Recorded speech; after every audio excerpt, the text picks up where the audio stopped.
Nesta manhã desejo trazer a vocês o que está em Mateus, o Evangelho de Nosso Senhor segundo escreveu Mateus, capítulo 6. Tia Fernanda Braga também está participando, toda a família Braga. Deus abençoe, em nome do Senhor Jesus. Capítulo 6, verso 5 até o verso de número 8. Olhe só o que diz a santa palavra do Senhor. É a oração. Onde orar? Como orar? Neste capítulo, o Senhor traz a ilustração para evitar a hipocrisia, tanto no aspecto da oração, ele traz no aspecto da esmola e do jejum. Três atividades realizadas por aqueles que servem a Deus e todas elas com um objetivo, né? Todas com um objetivo. A oração, a esmola é algo que se dedica ao semelhante. A oração em favor de cada um de nós. E o jejum dedicado a Deus. Nesses três aspectos, nós alcançamos a nós, ao semelhante e, sobretudo, a Deus. E em cada um deles, devemos nos cuidar para que a hipocrisia, não é? A autojustificação e outros componentes que fazem parte não nos conduza a uma vida que não agrade o Senhor nosso Deus. Então, eu queria que você, nesse momento, olhasse para o que diz a palavra do Senhor. Conforme Mateus capítulo 6, versos 5 a 8. E quando orares, não sejas como os hipócritas, pois se comprazem em orar em pé nas sinagogas e às esquinas das ruas para serem vistos pelos homens. Em verdade vos digo que já receberam o seu galardão. Mas tu, quando orares, entra no teu aposento e, fechando a tua porta, ora a teu Pai, que vê o que está oculto. E teu Pai, que vê o que está oculto, te recompensará. E orando, não useis de vãs repetições como os gentios, que pensam que, por muito falarem, serão ouvidos. Não vos assemelheis, pois, a eles, porque vosso Pai sabe o que vos é necessário antes de vós lhe o pedirdes. Amém? Então, o Senhor está se referindo a duas advertências aqui importantes, para não sermos como os hipócritas, os fariseus, não é? Hipócritas, que defendiam muito, tinham prazer em orar em pé nas sinagogas e as esquinas para serem vistos pelos homens. Um erro terrível, não é? E também o Senhor coloca aqui em referência os gentios, não é? Dois maus exemplos entre os judeus, os fariseus, e entre os pagãos, os gentios, não é? Para serem exemplos a não serem copiados, ok? E dos gentios o Senhor falou das vãs repetições. Vamos falar desses assuntos importantes agora mesmo com os irmãos. Sobre a oração dos hipócritas, elas tinham um objetivo, essa oração: atrair a atenção dos outros e, ao mesmo tempo, trazer admiradores, não é? E nessa admiração, exaltar o seu ego, não é? O seu próprio eu. Esta era a prática religiosa que era vista constantemente na vida dos hipócritas fariseus.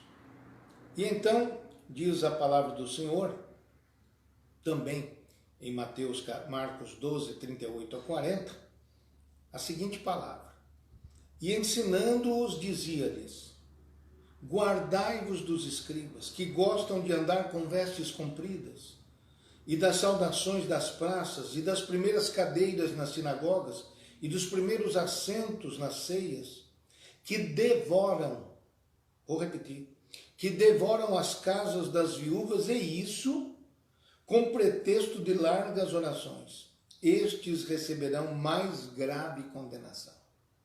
Então você vê que orações longas, não é? Largas orações, mas com uma motivação: de exploração das viúvas, devorar as casas das viúvas. Vejam só, meus irmãos, a que ponto chega o homem na sua religiosidade. Sob o pretexto de estar servindo a Deus, está, na verdade, usando as pessoas. Muito bem. Naquela leitura inicial que fizemos em Mateus capítulo 6, versos 5 a 8, quando Jesus dá instrução nesse conhecido Sermão da Montanha sobre a oração, quero destacar com você 3 aspectos importantes. Primeiro, entra no teu aposento e fechando a tua porta, ora a teu Pai. Não seja como os hipócritas, que ficam em pé nas esquinas, nas sinagogas, para serem vistos, para chamar atenção, para atrair admiradores. Não. Eles já receberam o seu galardão. Quem faz as coisas assim, já recebeu. Os admiradores que conquistou, a atenção que chamou, já foi a sua recompensa. Não há mais nada, não sobrou mais nada da parte de Deus. Mas tu, então o Senhor coloca aí o que é que na verdade devemos fazer. Quando orares, entra no teu aposento e fechando a tua porta, ora a teu Pai. Não significa, nessa palavra do Senhor, a gente pode concluir isso com tranquilidade, comparando com outros textos do próprio Evangelho, que o Senhor está considerando que a oração feita publicamente, ela é uma oração em si mesma imprópria. Não. Porque o destaque que o Senhor faz, contrapondo o lugar público com um aposento, mas o principal destaque que o Senhor faz é de fazer uma oração que não tem essa busca de admiradores. Por isso o aposento, não é? E este aposento, quando o Senhor menciona aposento aqui, entra no teu aposento, a palavra que foi utilizada para escrever a palavra para nós, aposento, significa no idioma original aposento interior, um lugar de privacidade. Pense numa casa que tem lá, entre seus cômodos, um aposento mais íntimo de todos. É aquilo que o Senhor está se referindo, aquele lugar íntimo. A própria palavra de Deus diz que é possível que o homem possa orar em todos os lugares. 1 Timóteo 2, verso 8 diz: quero, pois, que os homens orem em todo lugar, levantando mãos santas, sem ira e nem contenda. Então, a questão aqui realmente, que vem consolidar este ensino o próprio Paulo, apóstolo, é de que o homem pode orar em todo lugar, desde que ele não está buscando atenção e admiração dos outros. Porque isso seria inútil, completamente inútil. Então, vejam só, meus irmãos, que este momento que o homem escolhe para orar no seu aposento deve existir na vida de cada um de nós. Não há homem tão ocupado na face da terra, nem mulher tão ocupada, que não possa separar diariamente um espaço de tempo para este lugar íntimo que você falará com Deus. E mesmo que isso viesse a acontecer, no meio de qualquer agitação, existe dentro de nós, nós somos templo de Deus e morada do Espírito Santo. Existe este momento em que nós, no meio de muitos, estaremos diante sozinhos com Deus. Isto é importante ressaltar. Você não precisa ter um lugar especial, afinal de contas. Mas, enfim, aquilo que lhe der esta privacidade, essa intimidade com Deus, será muito útil, sem dúvida. Não deixe a sua agenda afogar o seu encontro com Deus. Eu vou repetir. Não deixe que a sua agenda afogue, desfaça, impeça o seu encontro particular com Deus. Não permita isso acontecer na sua vida. Existe um provérbio, capítulo 27, verso 7, diz: a alma farta pisa o favo de mel, mas para a alma faminta todo o amargo é doce. quando a gente tem sede de Deus, quando a gente tem fome de Deus, nós não perdemos tempo. Qualquer instante é precioso para nós. Não esqueça disso. O segundo ponto que nós queremos destacar é que o próprio Senhor mencionou em Mateus capítulo 6. Ora teu Pai, continuando, que vê o que está oculto, e teu Pai que vê o que está oculto. Então, cada crente, cada um de nós, devemos procurar esse lugar para estar a sós com Deus. Essa palavra oculto que aparece aí é de uma palavra original que significa escondido, fora da vista dos outros. Compreende? Ou até mesmo secreto. Então este é o sentido. É você procurar essa privacidade absoluta fora dos olhos dos outros. Então, mesmo que a gente não consiga se ocultar dos olhos humanos, vamos dizer, numa situação improvável que possa acontecer, você tenha certeza absoluta que nada impede a onipresença de Deus. Nada. Num lugar secreto, num aposento, num lugar íntimo, quando Jesus diz isso aqui, ele está revelando um atributo de Deus. Ora teu Pai que vê o que está oculto. E teu Pai que vê o que está oculto. Não é? O que quer dizer isso? Aqui está o Senhor revelando a onisciência e a onipresença até do Senhor. Ali naquele lugar, naquele aposento, naquele lugar reservado, o Senhor estará com você. É uma confiança que você ganha. Você não vai ali falar no vazio, falar ao vento. Não. O Senhor estará com você. Se você marcar 3 horas, no seu relógio marcar as 3 horas, eu estarei ali com o Senhor. Pode ter certeza, ele não chega atrasado. Você pode até atrasar, mas ele vai estar lá te esperando. Que Deus te abençoe. Uma terceira observação e última para essa manhã, muito simples, muito rapidamente. O Senhor, primeiramente, destacou o mau exemplo dos hipócritas, fariseus e escribas. Lembram-se disso? O mau exemplo de querer ser visto e admirado. Agora, o mau exemplo dos gentios, dos pagãos. Porque, às vezes, maus exemplos são copiados até de outras culturas. E é disso que o Senhor vai falar agora, não é? Disso que o Senhor fala aqui.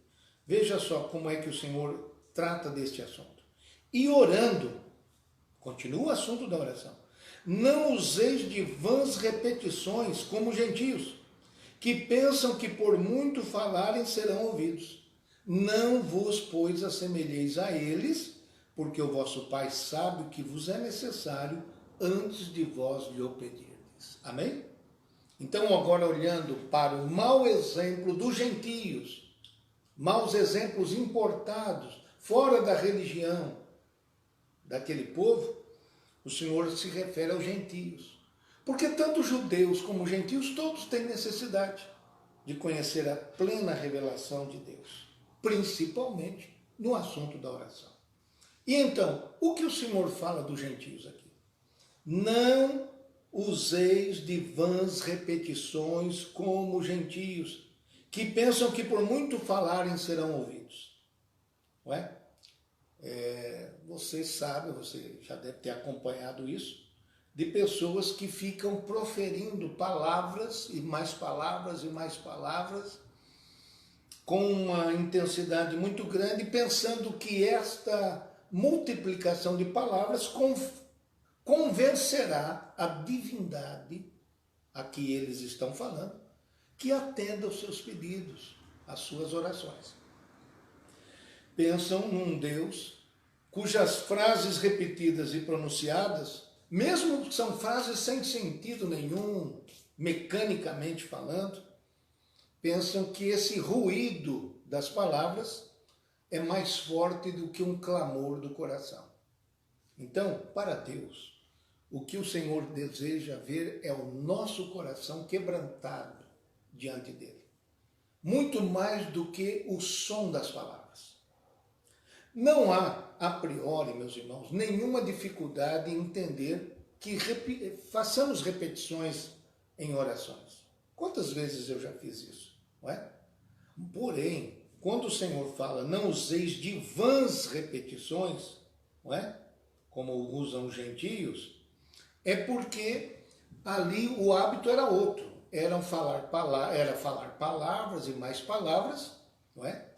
Com um certo sentido religioso, mas sem sentido nenhum. Sem sentido de quebrantamento, de uma oferta, de um sacrifício de louvor, que são fruto dos nossos lábios, longe disso, não é? Então, o que é condenável nessa expressão do Senhor, não useis de vãs repetições como os gentios, é não ficar repetindo a oração pensando que por muito falar é que nós seremos ouvidos, não é? Então são frases faladas sem pensar. A pessoa vai repetindo aquelas frases quase como se fosse uma superstição, não é? E sem se preocupar se elas fazem ou trazem algum significado. Existe dentro aí do versículo uma palavra que no original significa, repetições significa falar sem pensar. Amém?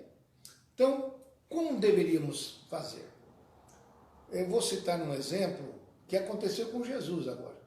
Em Mateus 26, verso 44, diz assim: e deixando-os de novo, foi orar pela terceira vez, dizendo as mesmas palavras.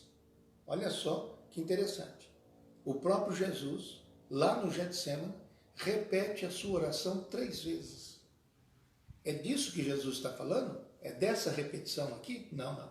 Porque essa repetição ele realiza estando em agonia, com sentido nas palavras. As palavras tinham sentido, não é? Meu Pai, se for possível, passa de mim esse cálice. Diante do tremendo juízo que Jesus vai enfrentar pelos pecados de todo mundo, o Senhor repete palavras de oração. Porém, são palavras que têm sentido, são palavras que tocam, são palavras que têm fundamento. É diferente. Então, nós, dependendo das nossas urgências, por exemplo, você tem um filho doente, você falará para Deus: Senhor, cura meu filho. Não, você falará isso várias vezes, porque isso tem um sentido importante para a sua vida. E em várias outras situações, você fará palavras repetidas diante de Deus.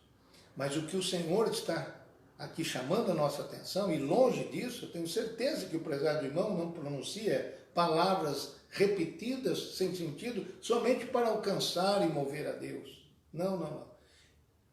Quando há urgência, a emergência, não é? Quando há um sentido espiritual, a repetição não é condenada. Não é disso que tratou o Senhor aqui, porque nem ele mesmo deixou de fazer repetição em sua oração. Então, que o Espírito Santo de Deus traga para nós uma oração viva, não uma oração mecânica. Uma oração em lugar secreto, íntimo. Intimidade com coração. Tudo que Deus deseja para a nossa vida de oração. Que Deus te abençoe, que o Espírito Santo de Deus continue operando na sua vida. E, finalizando, o Senhor diz: porque o vosso Pai sabe, não é? O vosso Pai Celestial sabe, antes que vós peçais, o Pai Celestial conhece a nossa necessidade. Nós oramos apenas por uma razão. Oramos não para informar a Deus que precisamos, porque Ele já sabe, mas oramos para expressar a Ele que nós nos submetemos à vontade dEle e demonstramos nossa fé confiante nele. Que Deus te abençoe. O Evangelho do Senhor, segundo escreveu Marcos, capítulo 8, 34. E chamando a si a multidão com seus discípulos, disse-lhes: se alguém quiser, que coisa linda, né? Se alguém quiser vir após mim, negue-se a si mesmo e tome a sua cruz e siga-me. Porque qualquer que quiser salvar a sua vida, perdê-la-á. Mas qualquer que perder a sua vida por amor de mim e do Evangelho, esse a salvará. Pois que aproveitaria o homem ganhar todo o mundo e perder a sua alma?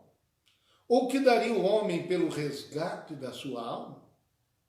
Porquanto, qualquer que entre esta geração adúltera e pecadora se envergonhar de mim e das minhas palavras, também o Filho do Homem se envergonhará dele quando vier na glória de seu Pai com os santos anjos. Amém. Texto maravilhoso, né? É delícia. A palavra certa seria expressar assim, né? Alimentar-se da palavra de Deus é delicioso, é prazeroso para a nossa alma. Então, existe um dilema que a gente precisa resolver. Como cristão, o cristão precisa realmente não somente dizer que é cristão, que um dia decidiu seguir a Jesus. Existe essa data. Por exemplo, posso falar minha data? 12 de dezembro de 1976. Endereço: Antiga Rua Esperança, número 70. Cidade: Garça. Local: Assembleia de Deus, Ministério Belém. Neste dia, 12 de dezembro de 76, eu tomei uma decisão. Vou seguir a Jesus. Uma decisão no meio de um culto, de seguir a Cristo. Porém, o dia 13 de dezembro, o 14 de dezembro, e todos os dias depois daquele dia 12 de dezembro, eu prossegui tomando decisões de me manter seguindo a Cristo. Então, na verdade, a sua vida cristã não é uma foto de um certo dia, mas é um vídeo desde aquele dia em diante. Desde aquele dia em diante. Você está sendo filmado, não é? E cada dia, e o dia todo, tomando decisões. E o Senhor, então, vai promover aqui uma consulta, se alguém quiser vir após mim. Não é? Que coisa linda. Chamando a si a multidão com seus discípulos, Jesus disse-lhe: se alguém quiser vir após mim, negue-se a si mesmo, tome a sua cruz e siga. Há um dilema em que as pessoas precisam decidir o seguinte: encontrar prazer neste mundo sem Deus, é este o objetivo da sua vida? Ou encontrar prazer somente em Deus, apesar de você estar neste mundo? Vou repetir. Qual o grande propósito da sua vida? Encontrar prazer neste mundo sem Deus? Ou encontrar prazer em Deus, somente nele, apesar de estar neste mundo? É uma escolha. É uma decisão importante que a gente precisa tomar. Então, as multidões seguiam a Jesus pelos milagres e prazeres terrenos. Esta era a multidão. A grande maioria das pessoas, isso não mudou muito. Então não havia aquela disposição de renunciar, não é? E seguir a Jesus num discipulado, fazendo a sua vontade. O que caracteriza ser um cristão. Entendeu? É aí que está a diferença. Então o Senhor, clamando, não é? Chamando a multidão com os seus discípulos, não é? Então você vê que no meio daquela conjunto de pessoas havia esses dois grupos. Uma multidão e aqueles que já estavam, não é? No discipulado, seguindo a Jesus todos os dias da sua vida. E então o Senhor quer que essas pessoas se destaquem pela sua maneira de o acompanhar, não é? Então é preciso desejar isso. Se alguém quiser vir após mim, negue-se a si mesmo. Então, o nosso Senhor, ele não quer admiradores, simpatizantes. Ele quer que nós o consideremos como Senhor de nossa vida. Essa é a mais pura realidade. E nós devemos entender isso perfeitamente, não é? Então, não sejamos como pessoas que endureçam as suas vidas diante do Senhor. Você conhece aquela chamada parábola do semeador? Eu vou, paralelamente com isso, por isso que eu vou tomar um pouquinho dessa quarta e um pouquinho da sexta-feira, esperando concluir esse assunto com você. Em Lucas capítulo 8, o verso 5, o verso de número 5, o Senhor diz assim: um semeador saiu a semear a sua semente. E quando semeava, caiu alguma junto do caminho e foi pisada, e as aves do céu a comeram. E outra caiu sobre pedra e nascida secou-se, pois que não tinha umidade. E outra caiu entre espinhos e crescendo com ela os espinhos, a sufocaram. E outra caiu em boa terra e nascida produziu frutos 100 por 1.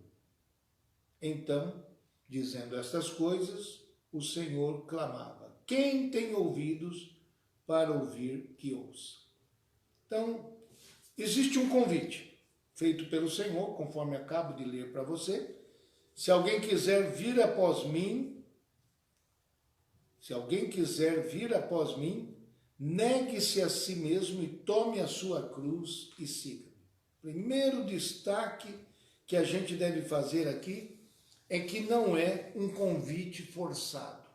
É para alguém que queira vir após o Senhor Jesus.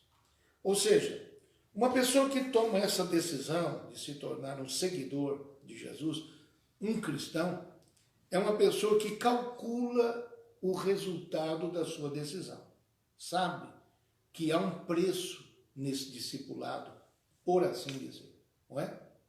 Então, é uma pessoa que está procurando a renúncia antes de procurar os milagres de Jesus. É alguém que está procurando tomar a cruz e não uma posição de influência que os cristãos algumas vezes possuem, ou dentro da própria igreja. Não é uma pessoa que está procurando prosperidade antes de tudo, mas o arrependimento. Então, essas são características que diferenciam o verdadeiro cristão daquele que é um acompanhante somente. Então, o Senhor quer tratar com cada um de nós para saber exatamente o que há no coração. O primeiro grupo de pessoas a quem a palavra de Deus é dirigida são aqueles endurecidos e resistentes. Você lembra da leitura que eu acabei de fazer, não é? Quando semeava, caiu alguma parte da semente junto do caminho e foi pisada e as aves do céu a comeram. Porque o semeador, na sua tarefa, acabou lançando semente que caiu em 4 diferentes tipos de solo. E o primeiro, destacado por Jesus, foi junto do caminho, no caminho. Porque no meio daquela área onde havia sido semeada a semente, havia os trilhos, os caminhos, por onde passavam as pessoas, naturalmente, para fazer as suas tarefas. E aquilo se tornou uma estrada comum para muitos. E de tanto pisotear, se tornou um solo endurecido. E de se tornar um solo endurecido, a semente que ali caiu não conseguiu nem penetrar, pela resistência, pela dureza do solo. Logo, não penetrando a semente naquele solo, naquele caminho, ela ali ficou. E ficou à mercê de 2 situações, de 2 consequências. Ser pisada pelos homens e ser levada pelas aves do céu. Não é? As aves do céu, na explicação do próprio Jesus, que é ele quem explica a parábola, logo à frente, é aqueles que, ouvindo a palavra de Deus e não abrindo seu coração para compreender, já a rejeitam de pronto. Satanás vem e arrebata aquela semente do coração e eles, não podendo ouvir e compreender, ficam sem salvação. Que tristeza e que tragédia a vida de pessoas que recebem um convite tão precioso e cujo coração é assemelhado ao coração, ao caminho por onde passavam as pessoas e por onde voavam as aves do céu. Então, qual é a escolha que deve fazer o homem? O homem deve fazer uma escolha. E a primeira escolha mais importante da sua vida é essa. Ser somente um simpatizante?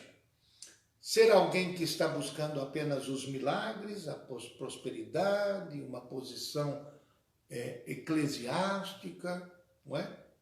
Qual é, na verdade, o seu verdadeiro interesse? Agora, se o seu verdadeiro interesse está marcado pelo arrependimento, por levar a cruz, por renunciar cada dia à sua vontade e fazer a vontade de Deus, eis aí as características daquele que a gente chama de cristão, cujas decisões devem ser replicadas diariamente, todos os dias, depois daquele momento inicial, que pode ser hoje. Hoje mesmo, você está nos assistindo, está ouvindo, você pode tomar uma decisão aí mesmo, onde você está, no recesso do seu lar, quem sabe na boleia de um caminhão, quem sabe na viagem onde você foi, no seu local de trabalho, tem esse instante. Ou você está assistindo uma gravação desta noite. Hoje, nós estamos aqui no 17 de junho de 2020. Você pode estar assistindo exatamente hoje. Deus falando e te chamando. Olha a humildade do Senhor. Se alguém quiser vir após mim, sem forçar, sem pressionar, negue-se a si mesmo e tome a sua cruz e siga-me. Porque qualquer que quiser salvar a sua vida, perdê-la. Mas qualquer que perder a sua vida por amor de mim e do Evangelho, este a salvará. A gente vai continuar sobre este assunto importante, permitindo Deus, na sexta-feira, um novo encontro vamos ter aqui. Aqui falamos da Assembleia de Deus, Ministério Belém, sediada em Pindamonhangaba, estado de São Paulo. Que Deus te abençoe, que coisa boa você estar sempre conosco aqui. Vamos abrir as nossas Bíblias aos Hebreus, aliás, primeira carta a Timóteo, capítulo 2, vamos começar nesse texto bíblico, e o versículo de número 5. Esse texto diz assim: porque há um só Deus e um só mediador entre Deus e os homens. Então, um só Deus e um só mediador entre Deus e os homens. É necessário o homem aproximar-se de Deus. E como ele fará isso? Ele precisa fazer isso através de um mediador. Nenhum homem sobre a terra pode se aproximar de Deus por si mesmo. Ele precisa de um mediador. Ele não pode aproximar-se de um Deus santíssimo como Deus é e não ser destruído por essa aproximação. É verdade. Veja o que diz Hebreus 12, 29. Olha só que palavra pesada, mas é real. Aos Hebreus 12, 29 diz assim: o nosso Deus é um fogo consumidor. Então, o Deus a quem nós servimos é um fogo consumidor. Ele é aquele que não suporta o pecado. É santo na mais absoluta acepção da palavra. E nós precisávamos, como suas criaturas, de retornar a Ele, o nosso Criador. Porque depois da criação, houve a queda. O pecado tomou conta e o homem passou a estar sob o domínio do pecado. Deus amparou, enquanto não dava a solução final para isso, com os serviços de rituais, de cultos, que a carta aos Hebreus se refere a isso. E depois, vindo Jesus, aquele que realizou tudo aquilo prefigurado no Antigo Testamento, consumou a obra para se tornar o único mediador entre Deus e os homens. Então veja só, rapidamente, 5 ou 7 minutos a gente termina este importante assunto. Mas para exaltar a necessidade de termos um mediador, não é? O acesso a Deus é através da oração. Mas para nós orarmos a Deus, precisamos de alguém entre nós e Deus. E esta pessoa é Jesus. Ele se qualificou para ser o nosso mediador, o único mediador. Não existe outro. E eterno sumo sacerdote, o principal dos sacerdotes. Em Hebreus 9, verso 11 e verso 12, sabe o que está escrito lá? No Novo Testamento isso. Mas vindo Cristo, sumo sacerdote dos bens futuros, por um maior e mais perfeito tabernáculo, não feito por mãos, isto é, não desta criação, nem por sangue de bodes e bezerros, mas por seu próprio sangue, entrou uma vez no santuário, havendo efetuado uma eterna redenção. Então o escritor aos Hebreus, porque aos Hebreus eram crentes em Cristo, que haviam se convertido e vindos do judaísmo. E eles estavam sendo perseguidos, vamos dizer assim, para abandonar a sua fé em Jesus. Porque se levantava no Império Romano uma perseguição contra os cristãos. E estes que haviam migrado do judaísmo, convertidos-se a Cristo, estavam precisando de um reforço na sua fé, na sua confiança em Deus. Por isso o escritor aos Hebreus trata no seu livro de importantes assuntos, comparando e mostrando a superioridade de Jesus em relação ao plano do Antigo Testamento, que era somente uma figura daquilo que viria a ser o definitivo. Então, vindo Cristo, sumo sacerdote dos bens futuros, por um maior e mais perfeito tabernáculo, por seu próprio sangue entrou uma vez no santuário, tendo efetuado uma eterna redenção. O sacrifício de Jesus não precisa mais ser repetido, como há quem acredita nisso, como há quem defenda que em cada reunião Jesus tem que ser sacrificado. Não, longe disso. O sacrifício de Jesus, único, foi absoluto e definitivo, suficiente. Aos Hebreus 10, versos 19 e 20 diz: tendo, pois, irmãos, ousadia para entrar no santuário pelo sangue de Jesus, pelo novo e vivo caminho que ele nos consagrou pelo véu, isto é, pela sua carne. Assim, o Senhor rasgou a sua carne para que nós tivéssemos acesso diante de Deus. Ele foi crucificado, foi ferido, não é? Uma espada o traspassou, uma lança o traspassou para que nós pudéssemos ter acesso a Deus. É essa a grande bênção que Deus demonstrou através da crucificação de Jesus. A sabedoria de Deus, tendo executado a justiça divina e ao mesmo tempo demonstrado misericórdia para com os pecadores. A justiça de Deus foi exaltada na crucificação de nosso Senhor, pois num ato só resolveu os dois grandes problemas do universo. A necessidade de Deus ser satisfeito e a sua palavra ser atendida, e ao mesmo tempo os pecadores serem redimidos e serem perdoados. Que coisa maravilhosa! Só Deus para prover essa saída para nós.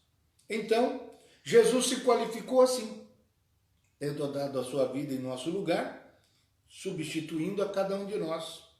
Ele perfeitamente se tornou o único mediador entre Deus e os homens. Então, em João capítulo 14, verso 13, diz assim: E tudo quanto pedirdes em meu nome, eu o farei, para que o Pai seja glorificado no Filho. Vejam só a expressão do Senhor. E tudo quanto pedirdes em meu nome, eu o farei, para que o Pai seja glorificado no Filho. Orar em nome de Jesus é mais do que falar essas palavras. Fazer a sua oração e terminar assim, em nome de Jesus. É muito mais do que pronunciar essa frase como se ela tivesse um poder mágico. Não, não, não. O que na verdade está incluído aqui na orientação do próprio Jesus é que o nome de uma pessoa representa o seu caráter, a sua natureza, e a sua vontade, por assim dizer. Então, quando alguém faz a oração e é ensinado, estimulado por Jesus a pedir em nome dele, significa pedir aquilo que ele pediria, orar aquilo que ele, Jesus, oraria, com o mérito que Jesus tem. É assim que nós devemos nos aproximar de Deus. É orar de acordo com a sua pessoa, com a sua natureza, com a vontade do próprio Jesus. Então, tudo quanto pedirdes em meu nome, quer dizer, como se o próprio Jesus estivesse pedindo. O que vai ser o resultado? Ele mesmo diz, eu o farei, para que o Pai seja glorificado no Filho. Qual é o resultado de quando nós oramos em nome de Jesus? O que é que deve mover? Qual deve ser a motivação? Veja Atos, capítulo 3, e o verso 16. E pela fé no seu nome, fez o seu nome fortalecer a este, que vedes e conheceis. Pedro se defendendo perante acusadores, ele junto com João, não é? Oraram pela cura de um homem, há tantos anos ali pedindo esmola junto à porta do templo chamada Formosa. E na sua defesa ele diz, pela fé no seu nome, no nome de Jesus, fez o seu nome fortalecer a este que vedes e conheceis. E a fé que é por ele, deu a este, na presença de todos vós, esta perfeita saúde.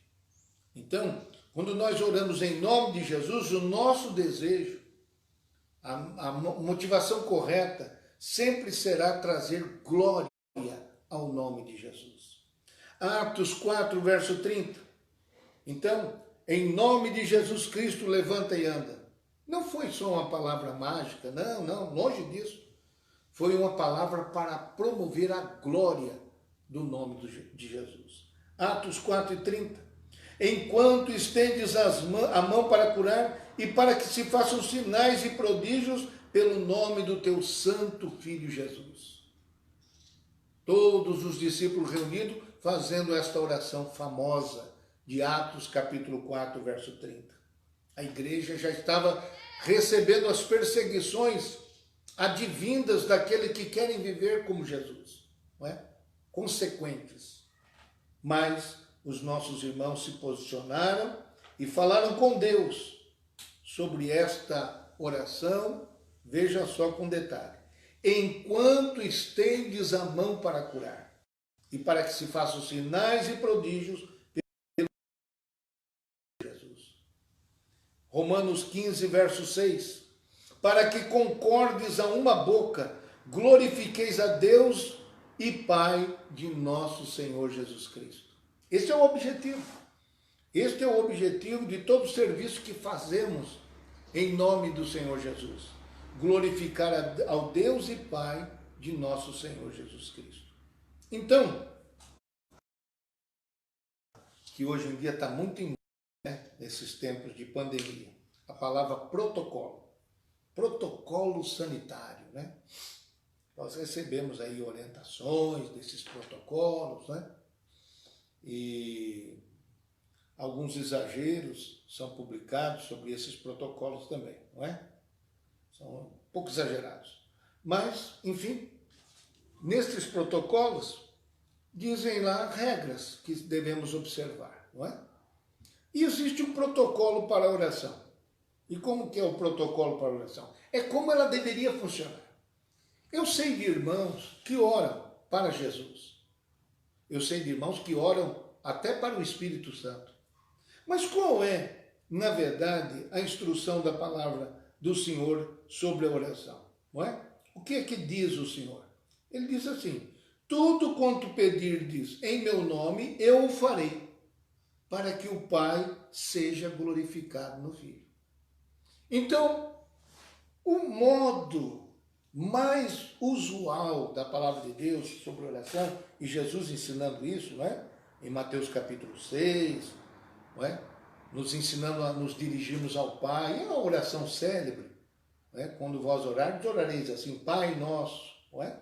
Então essa invocação desta pessoa da Trindade, o Pai, deve ser o mais usual entre os filhos de Deus. Não que haja um erro, uma deficiência, mas é o usual, aquilo que é mais sensato fazer, não é? Então, quando nós oramos ao Pai, nós devemos lembrar de alguma coisa muito importante. Primeira coisa importante é que fazemos isso com a assistência do Espírito Santo de Deus. Abra aí a sua Bíblia em Romanos 8, 26, 27, mais 2 minutos, já estamos terminando. E da mesma maneira também o Espírito ajuda as nossas fraquezas, porque não sabemos o que havemos de pedir como convém, mas o mesmo Espírito intercede por nós com gemidos inexprimíveis. E aquele que examina os corações sabe qual é a intenção do Espírito, e é ele que, segundo Deus, intercede pelos santos. Amém, meus irmãos? Existe esta recomendação do Senhor de nos dirigirmos ao Pai. Mas mesmo que a pessoa se confunda na hora da oração e não faça esse protocolo exato como é recomendado, o nosso Deus prefere uma motivação certa do que um protocolo errado. Porque o que vale é isso, é a condição do coração e não a correção do protocolo. Então, a orientação que nós vemos nas palavras de nosso Senhor Jesus é sempre que oremos buscando ao Pai em seu nome. E Paulo aos Romanos diz: com a assistência do Espírito Santo. O Espírito Santo, o outro Consolador, veio habitar na vida dos cristãos, dos filhos de Deus. E com a assistência do Espírito Santo é que nós oramos bem. Olha o que disse Jesus em João 14, verso 6.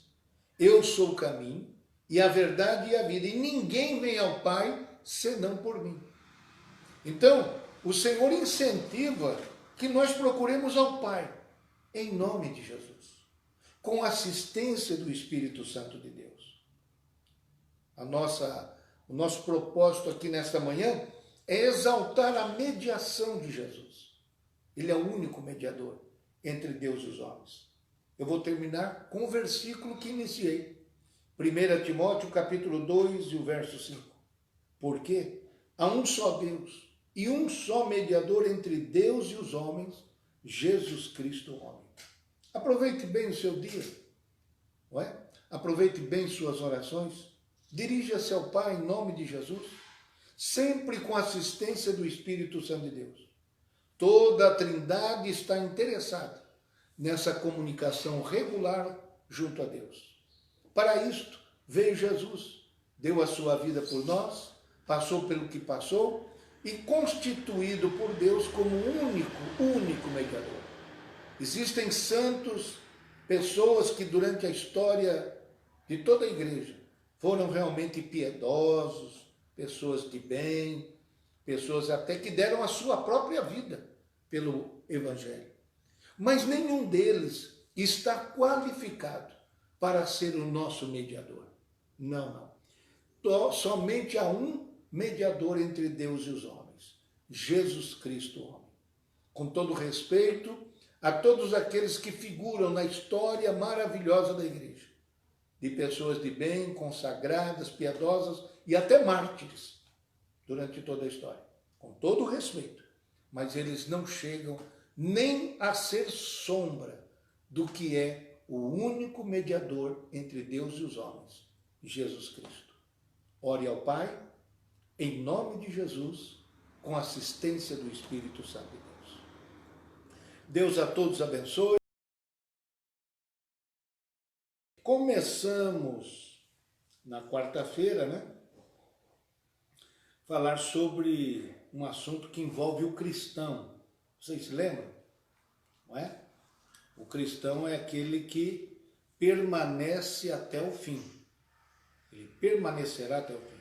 É uma das características do verdadeiro cristão, é que ele permanecerá fiel até o fim. Ele não somente recebe a Cristo como Salvador e aquela fotografia daquele dia, aquela decisão de seguir a Cristo, fica por ali mesmo. Não. Não é importante somente o dia, o grande dia do encontro com Jesus, mas os dias subsequentes. E em todos os dias subsequentes ao momento em que se toma a decisão por Cristo, deve também todos os crentes entenderem que tomarão decisões por Cristo diariamente.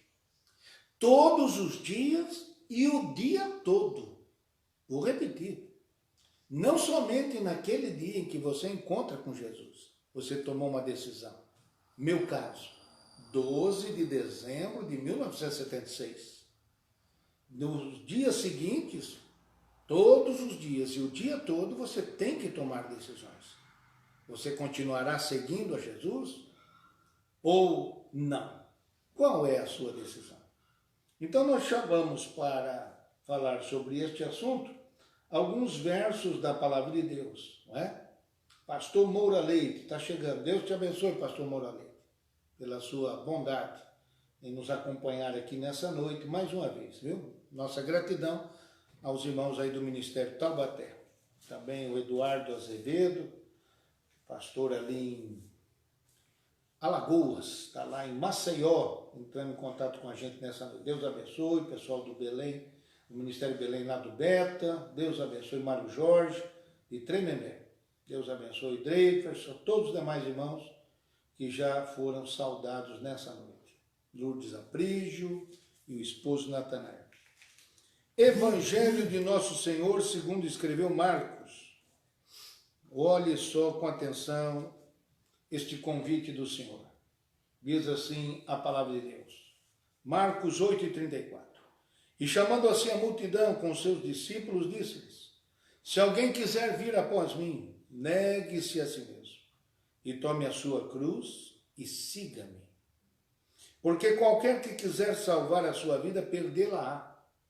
Mas qualquer que perder a sua vida por amor de mim e do Evangelho, esse a salvará. Pois que aproveitaria o homem ganhar todo o mundo e perder a sua alma? Ou que daria o homem pelo resgate de sua alma? Então, o Senhor nos faz este convite maravilhoso. Ressaltamos no último encontro que é um convite. É um convite. Se alguém quiser vir após mim.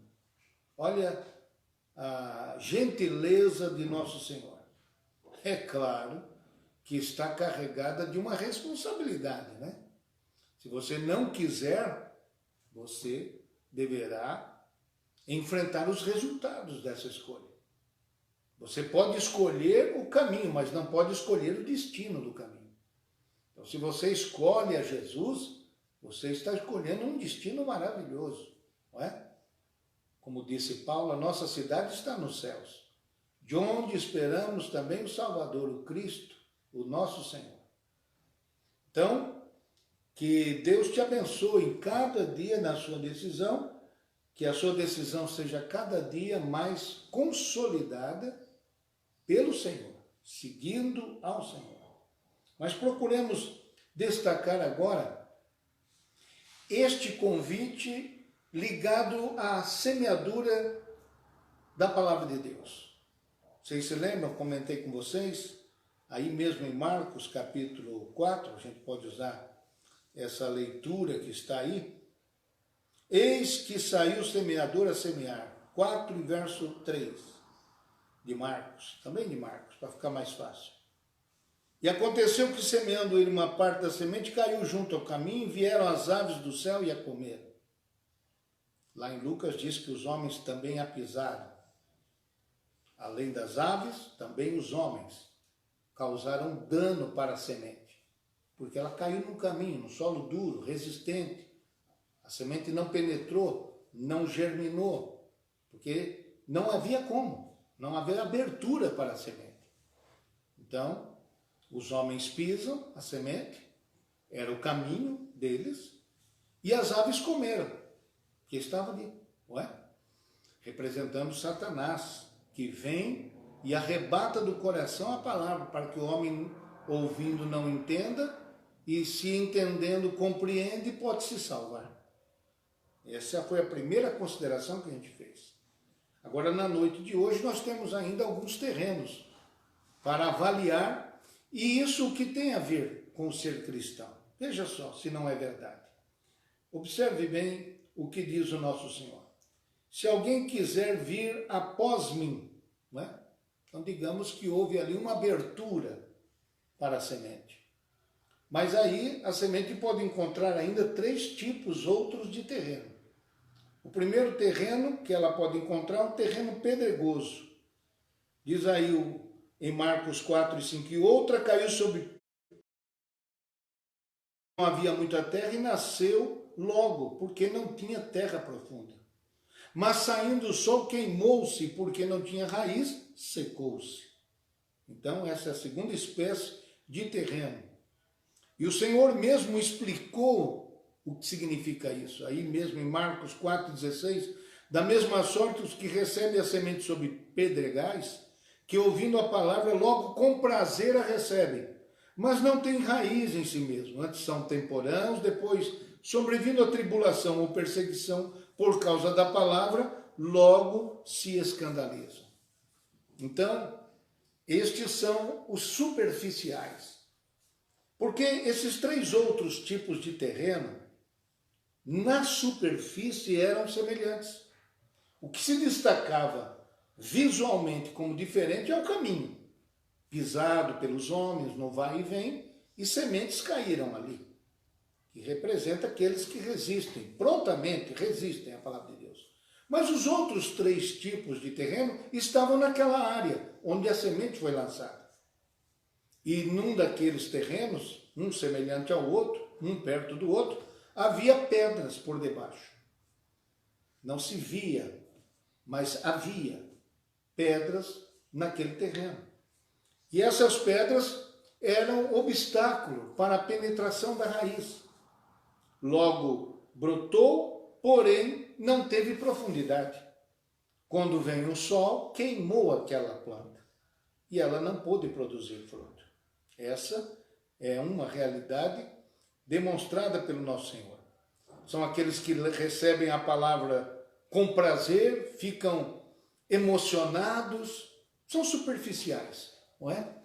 Eles vão ao sabor das sensações, dos sentimentos, dos sentidos, das emoções. Encontrar uma coisa nova, a igreja, a convivência com crentes, palavras novas, ideias novas, estão interessados nessa novidade. Apenas isso. Porém, quando vão percebendo com o tempo que a identificação com Jesus é algo que lhes trará perseguição, então aquele sol que brilha sobre a planta sem umidade, resseca, porque enfrenta o desprezo, o escárnio, a zombaria, não é? Daquele que resolve seguir a Jesus. Pense num jovem que vai fazer universidade e ele logo se identifica como cristão. Não tenha dúvida, ele sofrerá um certo isolamento, a palavra que muito usa-se hoje, né? Isolamento social.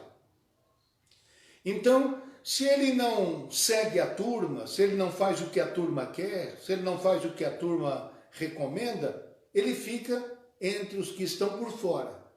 Ele é isolado, ele é zombado.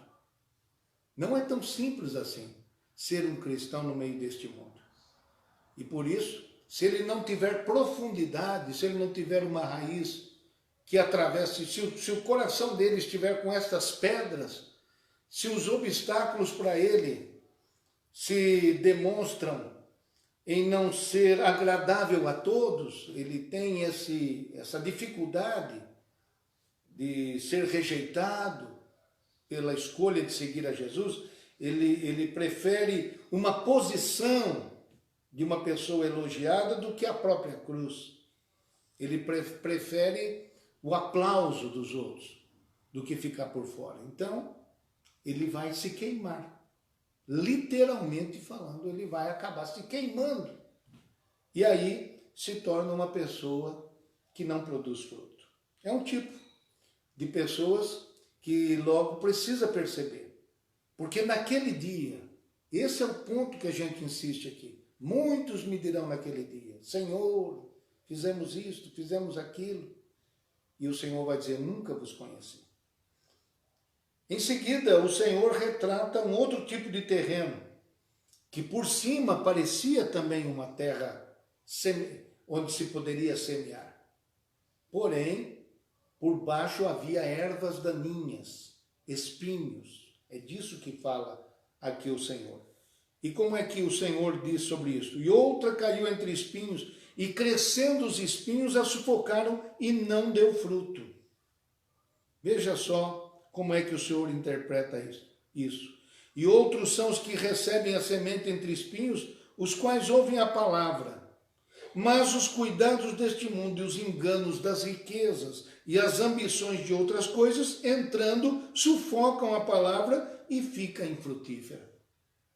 Então, essa convivência entre a palavra, a semente e os espinhos, não é possível. Não é possível servir a dois senhores. Se no caso do terreno pedregoso, o tema principal é uma vida superficial, é uma vida somente de desfrutar o que tem de bom no Evangelho, as suas novidades, as suas novas alegrias que ainda não eram conhecidas, neste caso do terreno espinhoso, é querer levar uma vida dupla, servindo a Deus e servindo à vontade própria. Como disse o Senhor diz, os enganos das riquezas, as ambições de outras coisas, entrando, sufocam a palavra e ela fica infrutífera. Não dá para servir a dois senhores. Então, os terrenos espinhosos, com ervas daninhas, representam esse tipo de pessoa, esse tipo de vida, uma vida dupla. E este não é o cristão que permanece, que vai permanecer. O verdadeiro cristão, ele permanece cristão, fazendo sempre as melhores escolhas. E se ele tiver que fazer a escolha principal, ele vai escolher a cruz. Ele não vai escolher uma posição, uma honra humana. Ele vai escolher o arrependimento, ele não vai escolher a prosperidade sem arrependimento. Ele vai escolher a renúncia, muito mais do que os milagres. Ele vai saber fazer a escolha. Ele não quer servir a dois senhores. Então, o remédio para uma vida assim é renunciar a si mesmo. Alguns pensam que tomar a cruz é ter uma doença, conviver com um filho rebelde, é ter um casamento infeliz, é ter dificuldades no trabalho. Não, isto não é a cruz. Isto são os sofrimentos diários da vida, reservada para as pessoas. Segunda-feira eu começarei a falar um pouquinho sobre estes sofrimentos classificados por alguns como cruz. Não é? Tomar a cruz é abraçar a morte. Morte de quem? Morte de si mesmo. É escolher o sacrifício de si mesmo. É morrer para si mesmo. Tomar a cruz é isso. Tomar a cruz não é uma dor, um enfeite. Tem alguns jovens que até pensam, que ficam mais importantes quando adquirem aquele crucifixo, colocam assim no peito. Uns fazem disso até com objetos de ouro caríssimos. Mas o que simboliza isso? Não tem noção do que significa. Tomar a cruz não é carregar pendurado um adorno, Não, não. Tomar a cruz é dizer para o mundo, eu escolhi morrer diariamente para mim mesmo. Renunciar a minhas próprias paixões e vontades. Quando a pessoa toma a cruz, ela abre mão da sua soberba, do seu auto-orgulho, da ideia de que pode justificar a si mesmo. Não. A cruz é muito mais importante do que um emblema, do que um enfeite. A cruz é um instrumento de morte. Então vamos repetir as palavras do Senhor. Se alguém quiser vir após mim, negue-se a si mesmo. Tome cada dia sua cruz e siga-me. Aquele que vai seguir ao Senhor todos os dias de sua vida, e não somente tomou a decisão no momento inicial, mas vai tomar diariamente, todos os dias, o dia todo, a decisão de ser cristão, este é aquele, representa aquele terreno, aquele coração cujo coração é uma área fértil. A semente encontra abertura. Não existem pedras, não existem espinhos, não se permite uma vida superficial e nem uma vida dupla. Permite-se apenas uma vida dedicada para o Senhor. De resultados diferentes, é verdade. E os que recebem a semente em boa terra são os que ouvem a palavra e a recebem e dão fruto. Um a 30, outro a 60 e outro a 100. E não é verdade? E não é isso que você constata no meio da igreja? Alguns cristãos mais frutíferos que outros? E o que nós vamos estranhar nisso? Acontece que uns são mais dedicados do que os outros. Uns estão vendo os anos passar, apenas isso, não é? E não têm resultados assim que podemos admirar. E não produzimos resultados para termos admiradores, é evidente, não é? Porque quem toma cada dia a sua cruz não está preocupado com a opinião humana. Mas é de se verificar isso, que existe diferença, não é? Você já logo nota, naquele novo crente que chega na igreja e quer saber o seguinte, quando é que tem reunião de oração aqui? Quando é que se estuda a palavra de Deus aqui? Qual o livro que pode me ajudar a estudar a Bíblia Sagrada? Essas são as questões de alguns. Mas as questões de outros que vão para a igreja é: onde é a lanchonete mais bacana da cidade para a gente passar a noite? Não é? Então, alguns têm certas programações que não são as ideais. Não é? Pode-se ter isso, mas quando se faz disso um princípio de vida, nós não temos ainda muitas coisas, nós teríamos muita coisa a dizer a você aqui nessa noite, mas não teremos tempo. Mas se alguém quiser salvar a sua vida, perdê-la. Mas qualquer que perder a sua vida por amor de mim e do Evangelho, este a salvará. Que Deus, o Senhor, nos abençoe. A gente pode prosseguir isso no outro dia, o horário já venceu. Mas na segunda-feira, permitindo Deus, estaremos juntos novamente, em nome de Jesus.